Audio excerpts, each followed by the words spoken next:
सोमवार की अष्टमी का मतलब आपको इंदौर की कथा में बताया था, जिस दिन शंकर और पार्वती के मिलन का दिवस हो, और केवल एक माता पार्वती के अकेले मिलन का नहीं, 64 योगनियां तक भगवान शंकर से मिलने के लिए आती है। कहीं लग जाए आपकी जिंदगी में कि अब मेरा जीवन बहुत नरक सा निकल रहा है, बहुत कष्टमय निकल रहा है, ये बेलपत्री लेना। इस बेलपत्री के बीच वाले पत्ते पर पीला चंदन लगा लेना। पत्ती पर जब चंदन लग जाए, लगने के बाद में ये दोनों पत्ती पर लाल चंदन लगा लीजिए। इन दोनों पत्ती के बीच में जो डंडी का भाग होता है, आपको कहा था, आपको स्मरण में होगा शायद, हमने जब बेलपत्री की महत्वता बताई थी तो उस बेलपत्री की महत्वता में कहा था ब्रह्मा विष्णु महेश ये तीन हैं, बोला था। बीच में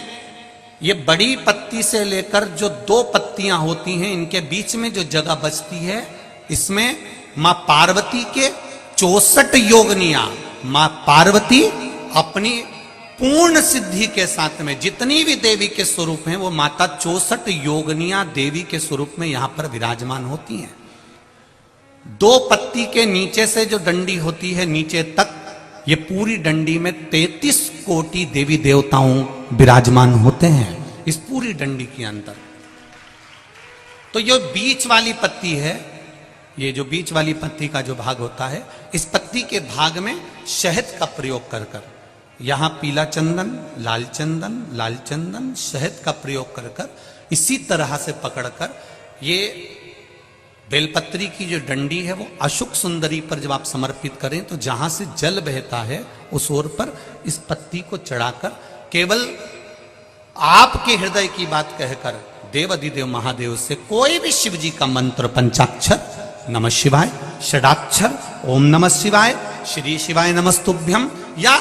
महामृत्युंजय मंत्र, जो शिव का मंत्र हो आपके पास में, उसको बोलते हुए देवाधिदेव महादेव को धीरे धीरे जल की धार चढ़ाना प्रारंभ करो। जल की धार जब पूर्ण होने लगे, उसमें थोड़ा जल बचे, तब अशोक सुंदरी पर जो तुमने बेलपत्र चढ़ाई है वहां उस जलधार को चढ़ा। ये प्रयोग आपको केवल सोमवार की अष्टमी पढ़ने पर ही करना है। कौन से दिन करेंगे? जम के बोलिए जरा। सोमवार की अष्टमी पढ़ने पर यह प्रयोग करें और जल चढ़ाकर बाबा से विनती कर कर उसी बेलपत्र को वापस उठाकर कहीं जलाशय में या किसी पेड़ के नीचे विसर्जन कर दें और एक लोटा जल वहां भी चढ़ा दें। बस निवेदन कर कर आ जाइए, मेरा बाबा 3 माह के अंदर हाथ जरूर पकड़ेगा और आपको दलदल से बाहर निकाल देगा।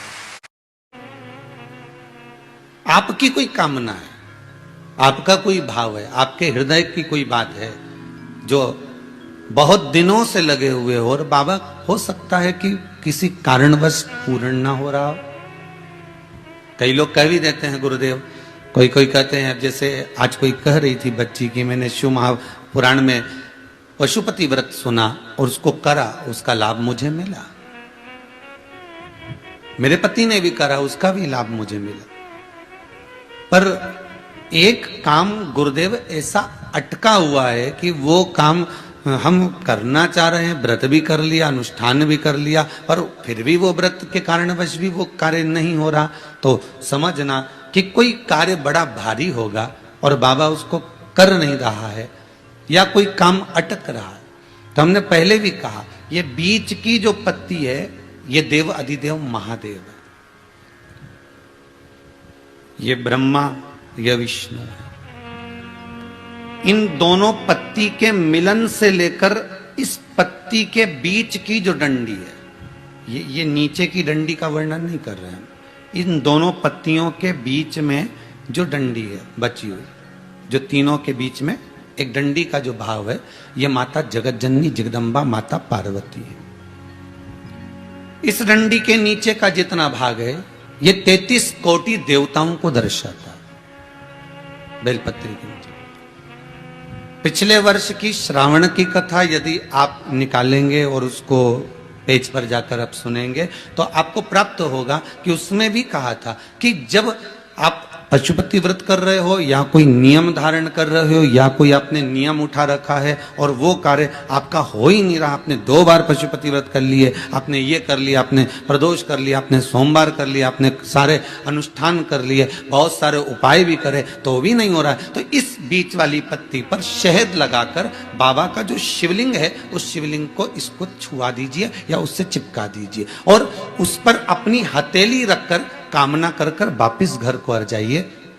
बाबा आपकी वो मुराद शीघ्र 3 महीने के अंदर पूरा कर ही देता है, ये पक्का। 64 योग नियम कहते हैं भगवान के जितने जितने विवाह हुए थे ना, उमा से, सती से, कात्यायनी, कुष्मांडा, चंद्रघंटा, स्कंदा, ये जितने जितने जितने भगवान के विवाह हुए थे, अनेक अनेक उमा आदि आदि जितनी भी भगवान की जो विमंगल विवाह हुए थे, सारी माता पार्वती के जितने अंश हुए हैं, माता पार्वती के जितने स्वरूप हुए हैं, ये सारे स्वरूप सारे अंश माता पार्वती के। ये सोमवार की अष्टमी के दिन भगवान शंकर के मंदिर में आकर शिव जी के सम्मुख में बैठकर उस जलाधारी के नजदीक में जहां शंकर जी का शिवलिंग होता है, उस जलाधारी के पास में उस दिन केवल पार्वती जी का हस्त कमल नहीं होता, स्वयं मां जगत जननी अपने कामन रूप में 64 योगनियां और शक्तियां सारी की सारी आकर उस जलाधारी के पास में विराजमान हो जाती हैं और शंकर जी पे जो जल चढ़ता है वो देवियां ग्रहण कर कर शिव को अपना आनंद सुख प्रदान करती हैं। इसलिए कहते सोमवार की अष्टमी का महत्व बड़ा है, बहुत प्रबल महत्व। बाबा की कृपा है, शिव की कृपा से, भगवान शंकर की कृपा से ही सब कुछ आनंद में हो। और हम तो कहेंगे 1 लोटा पानी चढ़ाने से पीछे मत हटना सोमवार की अष्टमी के दिन। शंकर के मंदिर जरूर जाना, बेलपत्र जरूर चढ़ाना, बाबा से विनय जरूर करना, निवेदन करना, बाबा को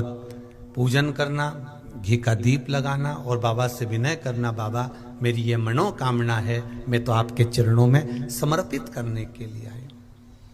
मेरी ये विनती को स्वीकार कर लो।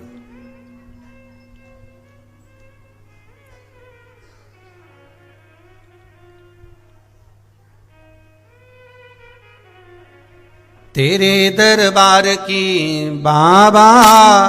निराली शान देखी, तेरे दरबार की बाबा